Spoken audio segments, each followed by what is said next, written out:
So we've made gumbo and we've made king cake, but luckily Larry from Swiss Confectionery, he was nice enough to give us an extra king cake to go. So we've got an opportunity to build some social capital. So for cocktails tonight, we're visiting my friend Rob Hahn, a local entrepreneur / bartender, and he's gonna make us some New Orleans inspired signature drinks. Howdy, Rob. What's up, dude? Good to see you, man. Good to see you as well. Yeah, brought me some king cake. Stuff is worth its weight in gold. See? I appreciate it. Awesome. I want something authentic, something's New Orleans inspired. Something classic? Something classic. Let's do something classic. Let's do a Sazerac. Some say it's the first cocktail ever invented. Why don't you tell me what's in a Sazerac? All right, so first thing we're gonna do is we're gonna chill our glass. Okay. So we're gonna throw a little ice in there and some water. Your main base spirit is rye whiskey. We're using Old Overholt today, which is a 4-year-old rye whiskey. Rye whiskey means it's 51% rye. We're using today some raw sugar, and we just do like a 2-to-1 simple syrup with this. Prior to the Prohibition era, Right. people predominantly drank spirits straight.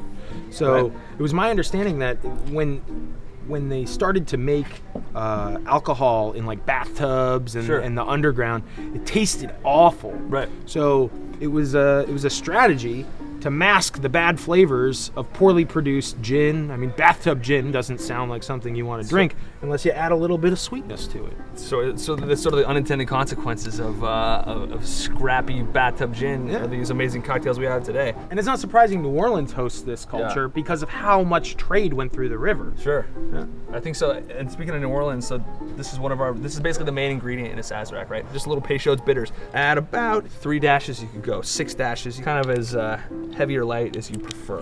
And then you're gonna throw in 2 ounces of rye whiskey. During the criminalization of alcohol, people started switching to harder alcohol. Sure. Get it while you can. It was easier to transport, easier to smuggle.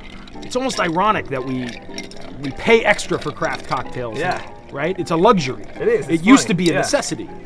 People probably wouldn't have come up with a lot of these things if they had the high quality ingredients that we have at our fingertips today. Yeah. We're gonna take our ice and our water there. Coat the glass with some herb saint, basically an absinthe. And then what you're gonna do is you're gonna coat the inside of your chilled glass here. Pour in your Sazerac cocktail. Chill. There we go. Traditional New Orleans Sazerac.